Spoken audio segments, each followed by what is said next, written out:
Hey, everybody, and welcome back to another episode of The Content Crowd. The Content Crowd is a podcast where we like to explore what makes content resonate, from creative habits to point of view shifts to behind the scenes breakdowns, so that listeners and me alike can start mimicking others and start making content that actually matters.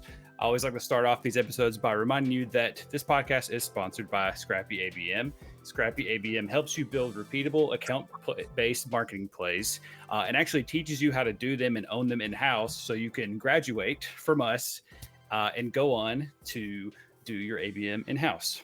Today, I am pleased to announce my guest, Kaleigh, who is a all-around, I'll just say creativepreneur. That's the word, right? I would just say all around.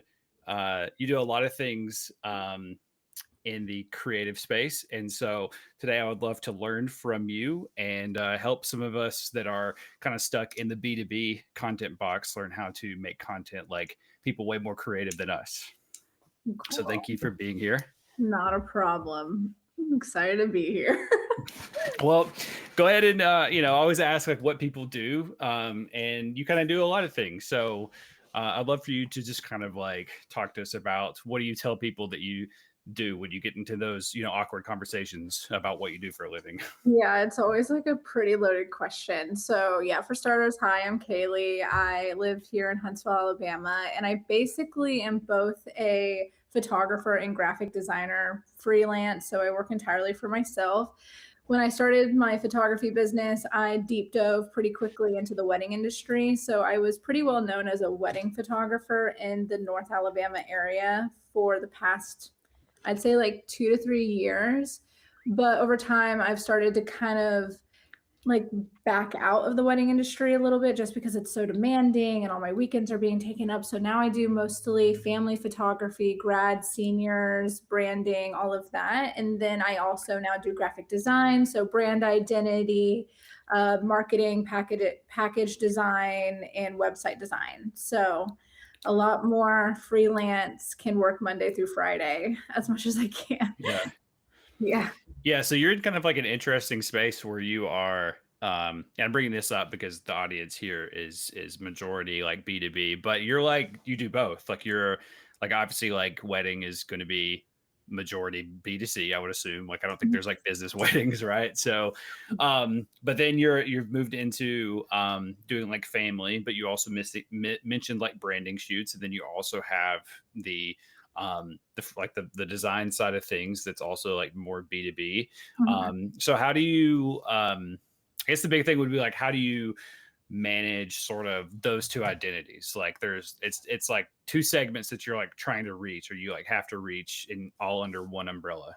Right. So I think kind of the best way to describe it, which at the same time isn't the best way, is when I got into photography was my hobby, and then it ended up becoming my full-time job. And when you turn a hobby into a full-time job, it takes all the glamour and fun out of it. Unfortunately, like you get to live your dream, which is so exciting, and you get to do the dang thing, as people would say. But at the same time, you kind of lose that creative outlet that you put for yourself when you have a different job. And so when photography became more of my full-time job, I was lacking that outlet.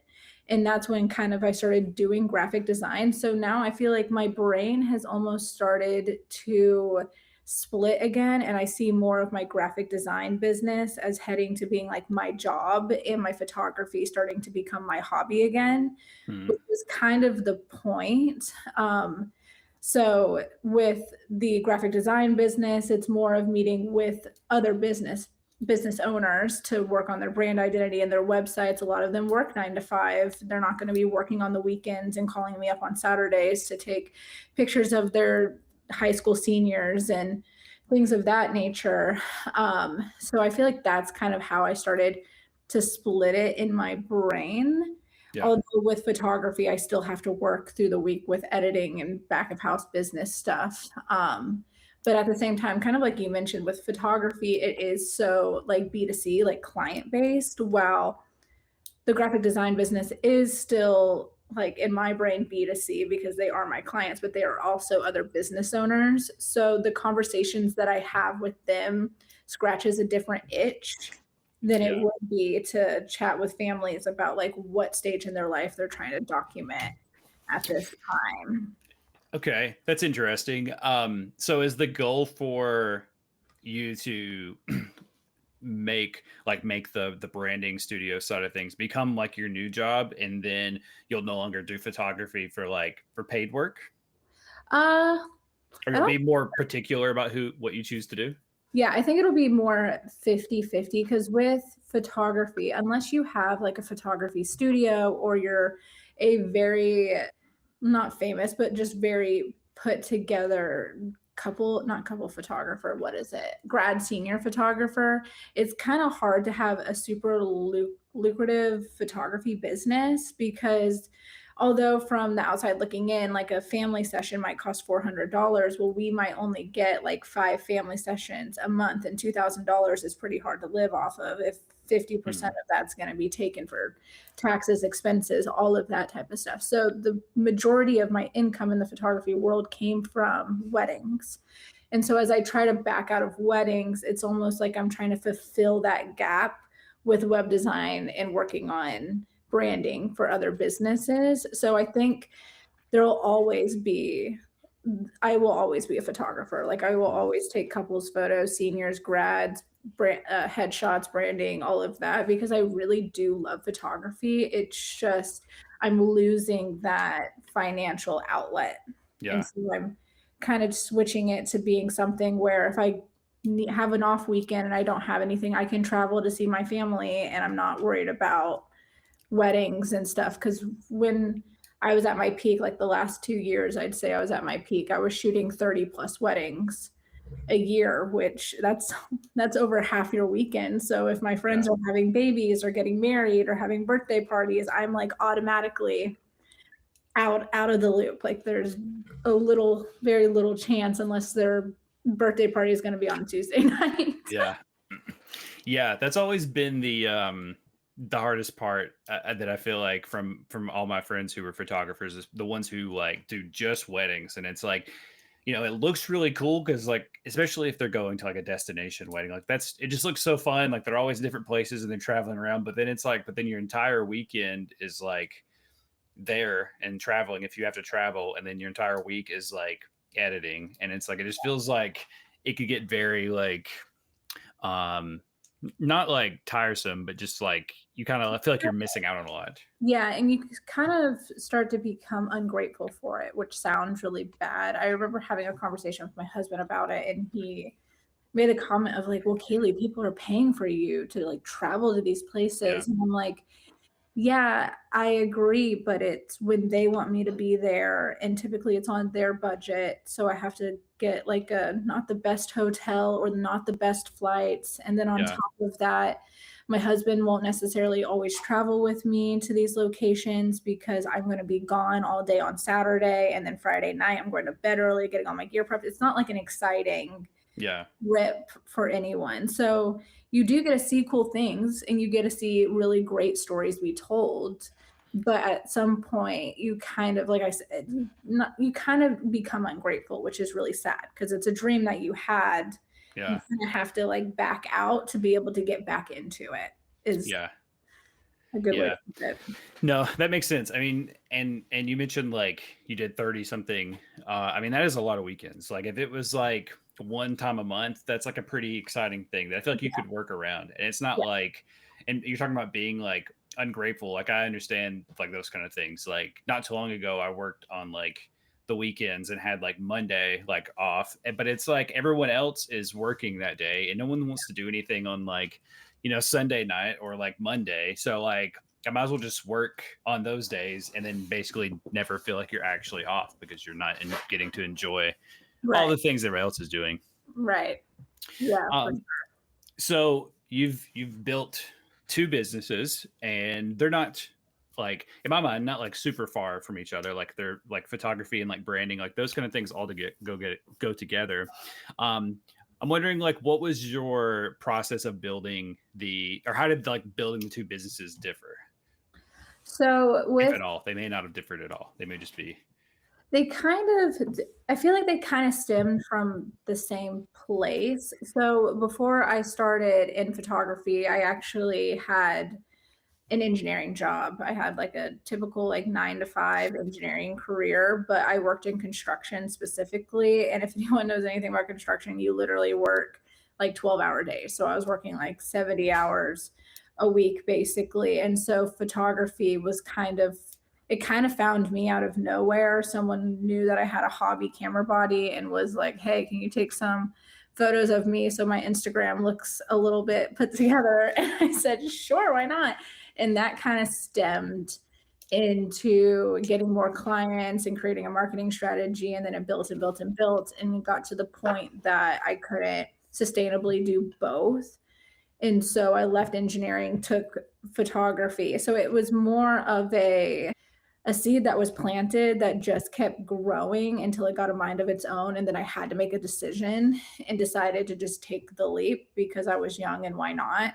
yeah. And then now with graphic design, it was more of, again, I'm just doing photography, but then you have to do back of house, different type of business type things for your business. And with my engineering degree, I think I just look at business, like creative businesses differently than a lot of my creative friends.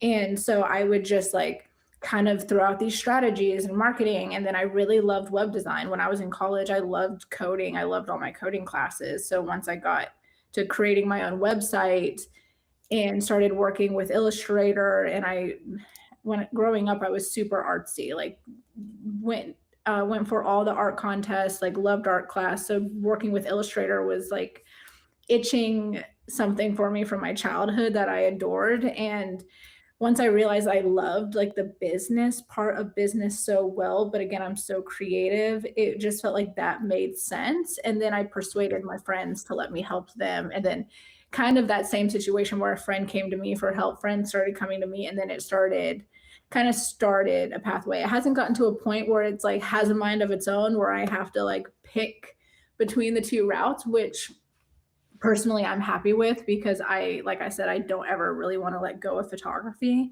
So I think just with photography and seeing how it grown, I have a better understanding of how to maintain it and not let myself burn out Yeah. with it like I have done in the past with my photography business. You mentioned something I thought was interesting that you were thinking about like business or like this marketing strategy part of it differently than like your other like creatives Mhm. or like your other like creative friends. Do you have like specific examples of how you just approach things differently than you've seen like other creatives do in the same space? Yeah, I feel like a big one, which isn't surprising but kind of is at the same time is like really paying attention to who your ideal clients are and Hmm. trying to think the way that they think. I feel like a lot of times with creatives, we just get so excited about our art and we want to put it out into the space and then we want everybody to love it. And when it doesn't get all the love we know it deserves, then it kind of causes people to backtrack and we're just so emotionally attached Yeah. when it's not necessarily like I say all the time, it's none of my business what people think about my art. Like if I love it, I love it, and that's really all that matters. But when it comes to a point of making money, you have to understand like who your ideal client is and think the way that they think so you can set up your strategy to attract those people in the right way.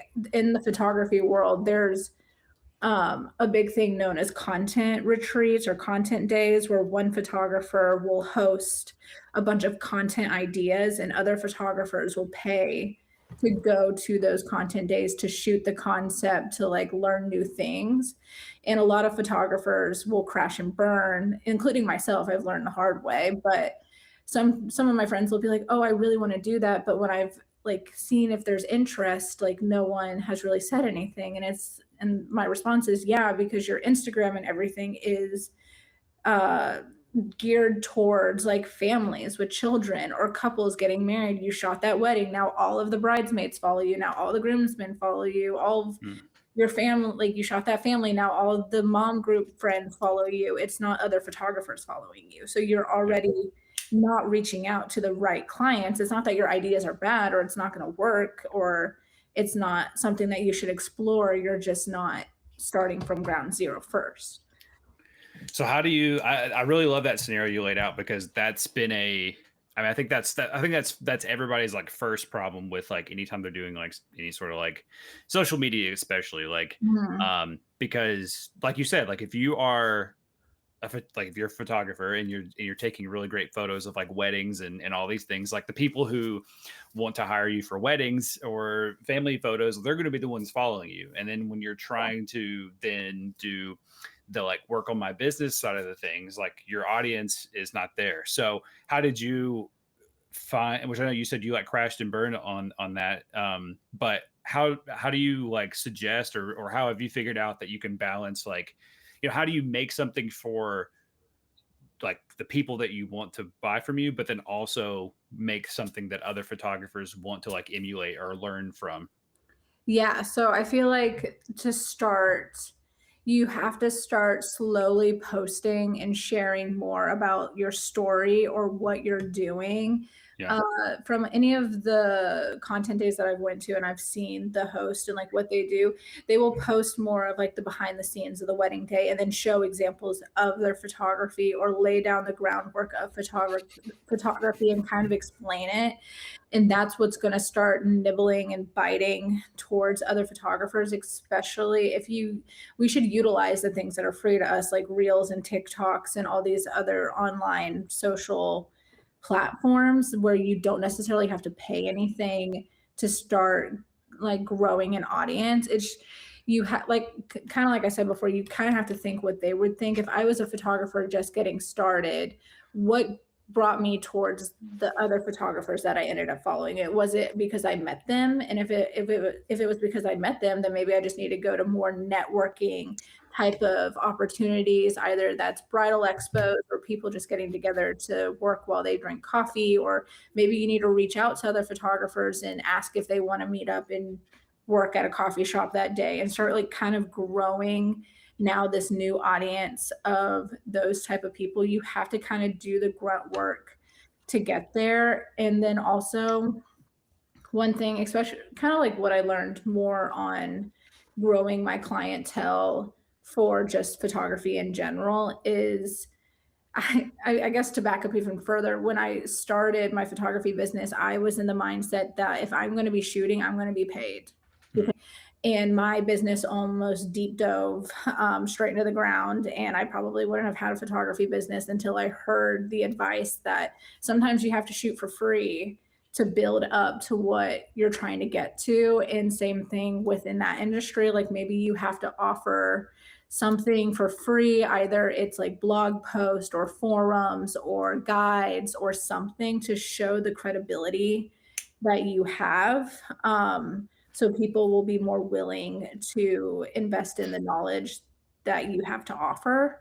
Yeah. So it really comes down to not being, if you want people to invest in you, you have to invest in yourself at the beginning. And if that means that you're not getting paid for work that you're putting out there, then that just might be what it looks like. And then it's also always about the people you know and the networking skills that you have and the strategy that you set up for yourself to kind of expand that umbrella to try to gravitate more people to, I guess, pay attention to you. Yeah, I love I love that the part you just mentioned, and I hope that anybody that is on my B2B like content marketing side listening, this is something that I've preached many times on this podcast, and just like in general with clients. It's like you have to create content of some kind or do something of some kind that is trust building and educational and very awareness level. Like you can't assume that the first time somebody lands on your website that they are going to buy from you. You have to put out things where you're not asking for anything, you're only giving. And I mean that translates to like, again, like blog writing, or you put together like a guide of some kind where you don't ask somebody for their email address and all this information. Sometimes you have to do that. I know that like people hearing this probably are like, then what's the point? But you're building that trust there. Like there's uh, a lot of value in actually giving a ton of value first. Um, I'm also interested in you. You mentioned this I think in the last answer, um, creating something that you like for yourself, but also you've got to create things that people like that want to buy from you or Yeah, hire you. yeah, That's that. I feel like that's got to be like a hard or just like a big struggle with most photographers, because I imagine that the things that really good, like not just photographers but also really good editors, like people that can do really but like good both, are like the people that want to buy from you or like work with you don't always like what is like the best, and I'm putting the best in quotes, yeah, because I've definitely seen like very popular photographers and I'm just like their editing is like me just being like, critiquing, like their editing is like bad, like it's but always obviously like a space for people that like what that looks like. Just because I don't like it doesn't mean that it's not good. But right. I'm just wondering, like, do you find yourself, you know like, I don't know, like pulling yourself back from doing something that is like super creative or pushing that edit a little bit further because you're like, people that follow me or follow photography in this style won't like what I'm doing if I do this? Yeah, for sure. I think with photography, it's like it's subjective, like all Yeah. art is. And I think I have started to reach that pivotal point of creating like this super clean, fresh edits that are super tech focused and starting to lean more into like the messy, artsy, double exposures, grainy, like super soft focus, things like that. Because before, when I was taking photos, I felt like they needed to be really clean to be Hmm. considered good. And I think that was just part of the engineering brain in me. That one thing that was one reason why I was so good at my engineering job is because I was really good at taking technology that people didn't really know that much about and learning just about everything I could about it, and then creating systems surrounding this technology. So when a camera was handed to me, I was really quick to know exactly what I was looking at and what all the acronyms meant and what I was working with. And then once I started working with subjects, I took a lot of that into practice and tried to get super clear photos. And like you said, that's not really necessarily what everybody wants. Hmm.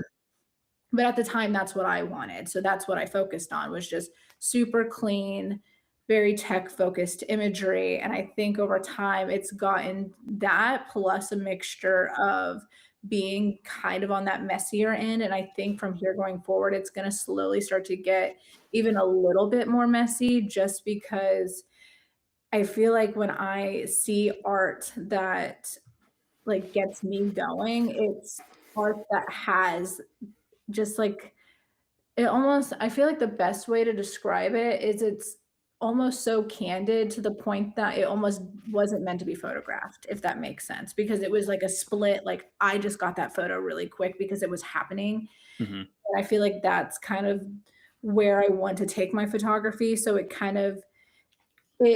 gives the emotion of seeing what is in the image, but it also gives the emotion of how the image was taken, instead of it being like, this is a super clean image of these kids playing together, but it's not, it looks like I told them to go play together and I set up the image to be perfect. And I kind of want to move away from that all the time and give it more of that storytelling of like these kids were running around and I was running around with them so I could Yeah. get exactly what was happening.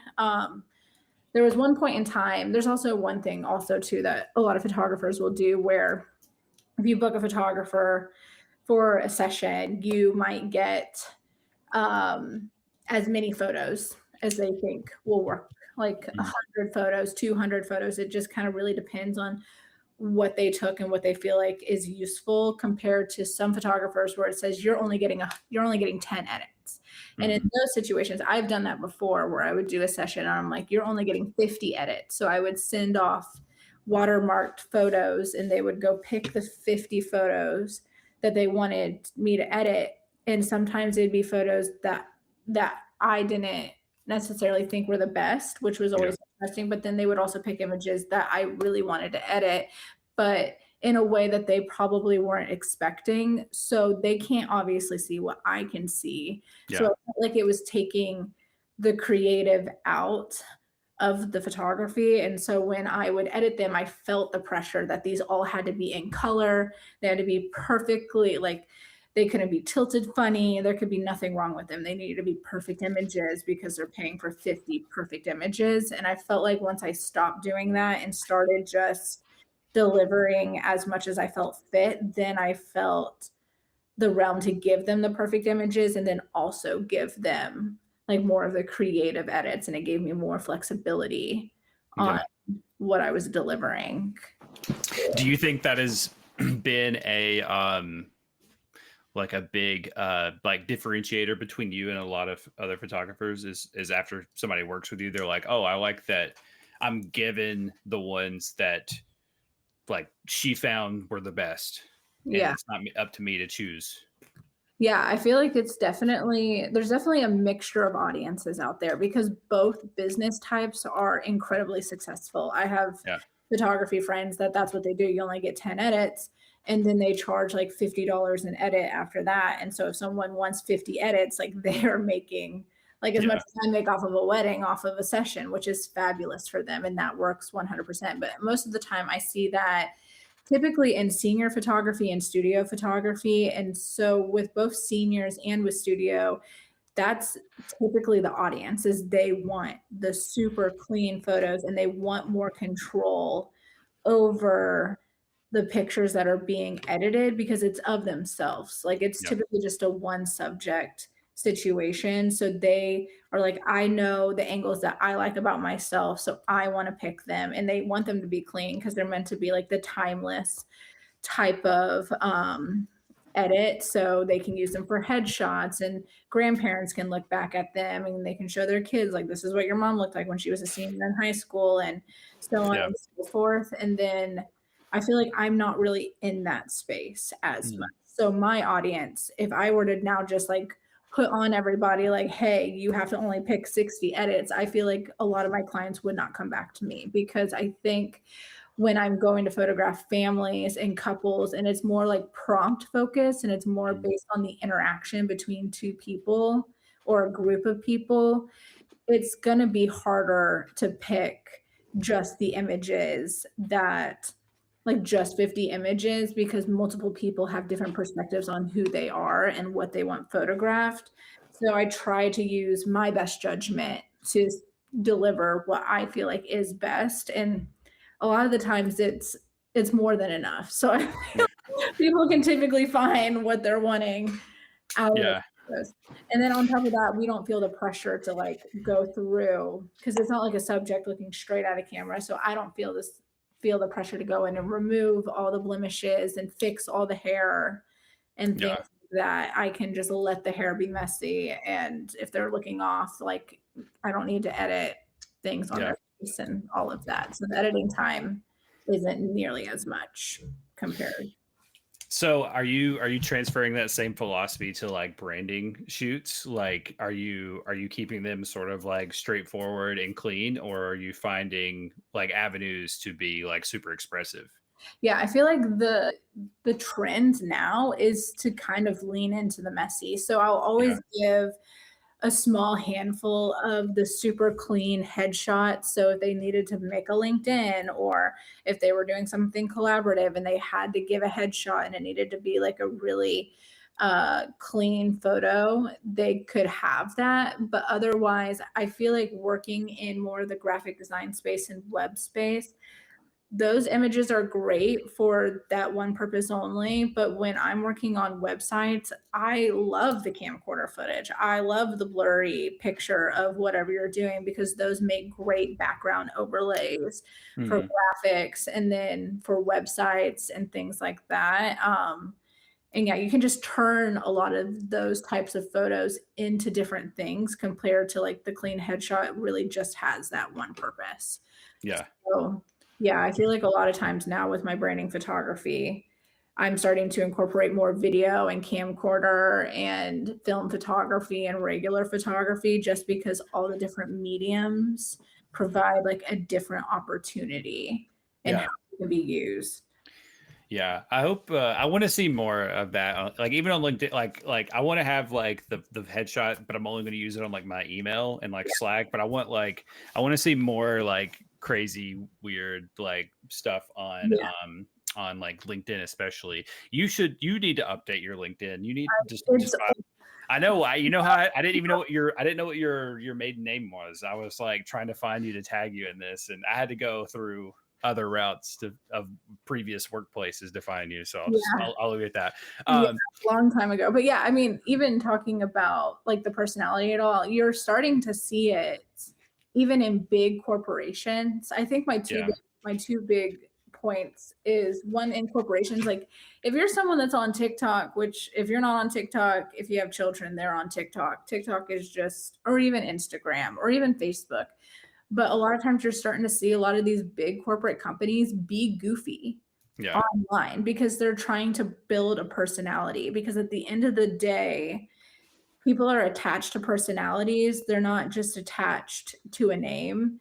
And so I call like I recommend this a lot to other businesses, especially those that are solo run, like it's only one person running it. What's going to set you apart from your competition is you. Like simple fact is personality. It's what you do every day. It's how you talk to people. It's the lingo that you use. It's the way you dress.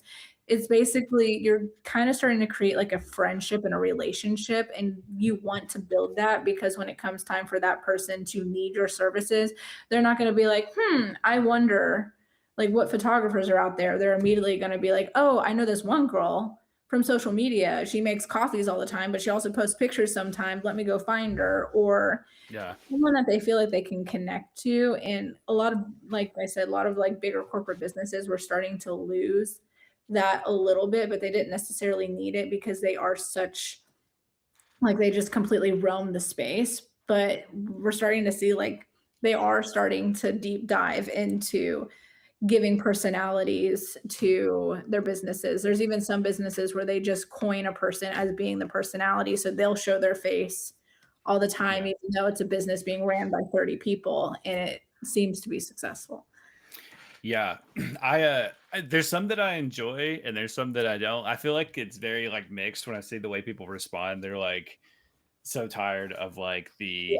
I guess it's like it depends on if it's done right because it definitely is like if you're on like TikTok or like Instagram and you see like Slim Jim or something like comment on something. I feel like it definitely depends on the overall brand's like Mission. personality before. Yeah. Yeah, mission too. Like even if they never had a personality before, it's definitely weird to see like I don't know, like health insurance, like commenting like slay on somebody's like, you know, and I'm like, oh come on, that's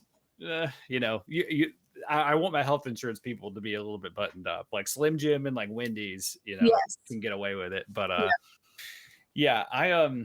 yeah, I have mixed feelings on that, but I do enjoy like that's what I want to like try and do more this year is like I wanted to do it last year, but I had a baby last year, so it sort of like messed up my like end of the year goals. Or I didn't have a baby, my wife did, but I was there when she was born, Yep.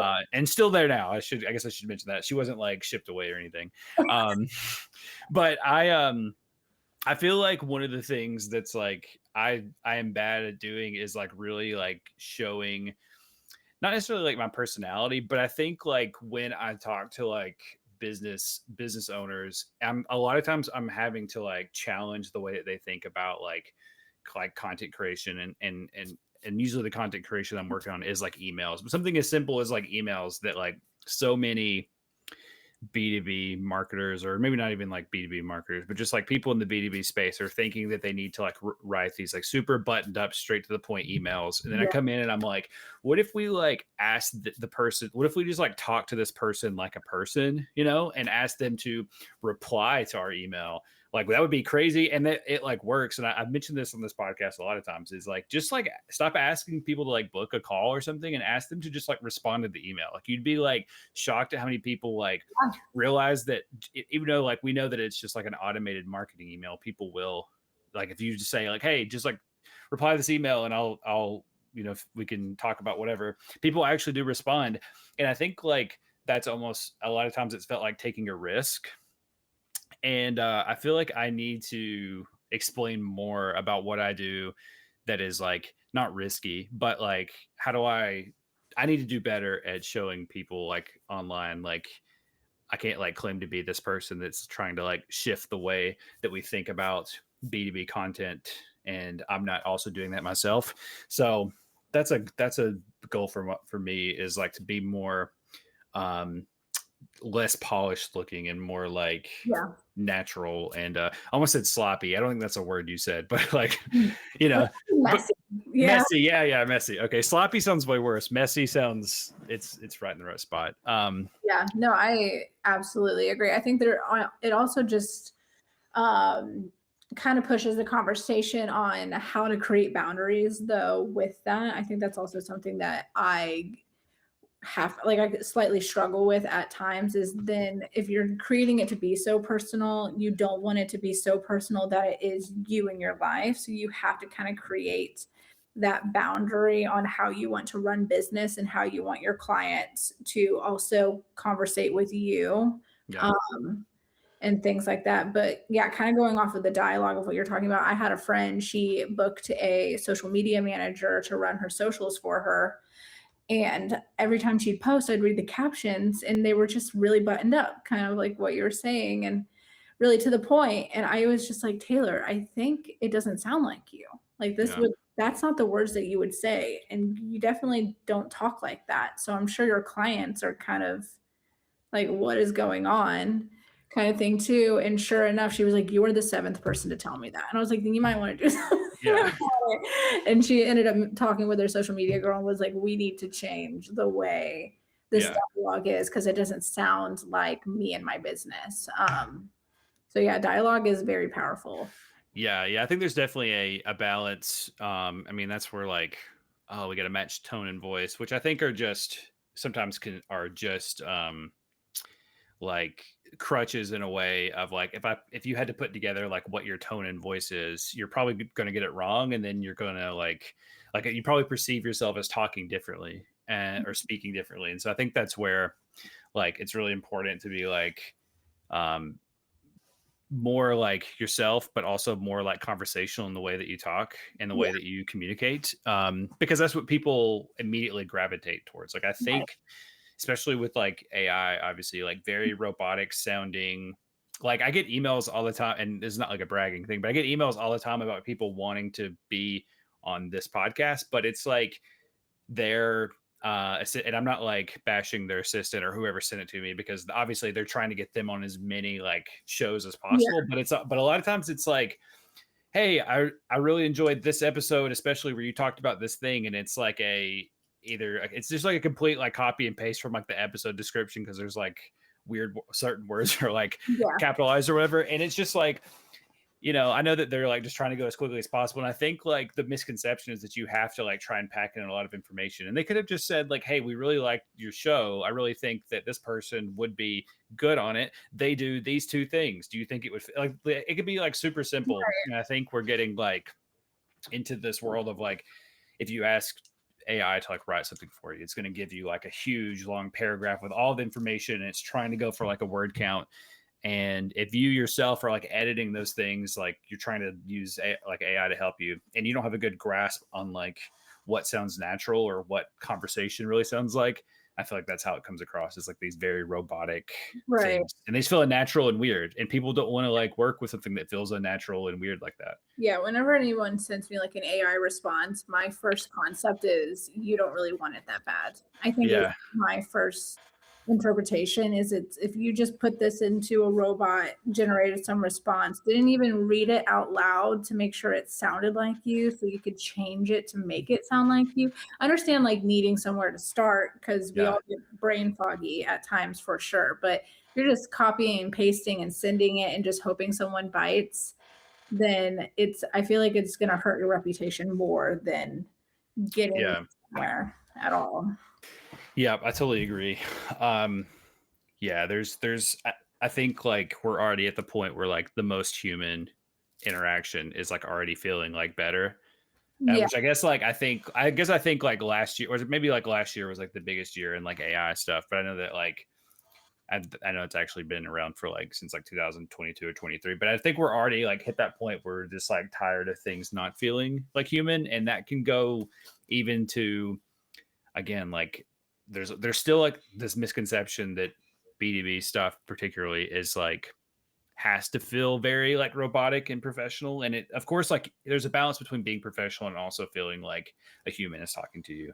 Yeah, I think with AI, if you remove like all the like negativity around it, at the end of the day, it's a tool. So if you use it in my brain the way that it should be used, it's Yeah, fine. I think people are using it as an excuse, yeah, as a way to get around work that they don't want to do, not necessarily using it in a way to make their work better. yeah, For example, I have a family friend. He works mostly in mechanics, and he fed his AI all of his mechanical guides to all of the machinery that he was working on. And so if he was running into issues, he'd be like, "Hey, I'm on this equipment. Can you give me something about this?" And it would be like based off of this chapter in this section, and it would help him go find some of that information faster so he could go troubleshoot this equipment, yeah, which in my brain, like that's a great way to use yeah, it. But if you're using it to write all your blog posts, or if you're using it to send your emails or whatever, then that's just you knowing that you need to do something, you don't want to do it, so you're trying to make a computer do it for you, and maybe you should go hire someone like an actual person to do that work if yeah. you don't want to do it. Yeah. No, I agree. I think, yeah, using it as a tool, but also like, again, like being able to go through, I think that's a great way to use it. Is just being able to go through like the manuals, like you said, because Yeah. that's actually like you're getting to it. You're still doing the work yourself, but without having to sit down and look through thousands of pages of something and, at the end of the day, like wasting time. Like I feel like that's like, yeah, when you use it as like an excuse, or like you get to the point where you don't even know how to like respond to somebody or write like a respond to an email, like all you have to do is say thanks. Like you really need AI to say thanks for this, or thanks for Right. sending this over. For sure. So I always end these calls by asking everybody, what is the one hill that you'll die on when it comes to content? And you could be as what did I say earlier, sloppy as sloppy as you want to be about this. But I'd love to know, like, I think you've like, I don't think you've built like two different businesses, and you've done a lot through content creation, and you've helped others create. So I'd love to know, like, what is like the one thing that you wish that all the people who are like following you or like listening to this, that were thinking about following what you're doing or just creating content in general for their business, also me, but like what would be like the one thing that you would want like us to take away? Man, that's hard. Um, I feel like there's probably like a bazillion things that I could say. I think for starters is free work is not bad work, obviously. As long as you set it up properly and create the boundaries for yourself where it doesn't burn you in the future. But like I said, free work is not bad work. And also that if you love what you create, at the end of the day, that's gonna do better for you. I feel like as artists, we get so emotionally attached to the stuff that we put together and we put out, and I wanna say that's okay. Like, that's okay, and if people don't love it and don't wanna buy it, they're either not your clients, or maybe that type of work, although it's great for you, isn't meant to be a lucrative option for you, and so it's maybe meant to just be something that you enjoy for yourself, and you don't need to now burn something that you're so passionate and you love so much just to kind of build a dream that could look different and do better for you. It might be the actual dream that you're just too determined to not look at. Hmm. I think is probably some good advice. Yeah, no, I think that's great, because you mentioned earlier like you got into photography and you really enjoyed it, and then it became something that you kind of like dreaded doing. Yeah, um and so, which I don't think that was necessarily, you were still doing the things that you loved, but sometimes you just end up getting, you're like too good at it, right?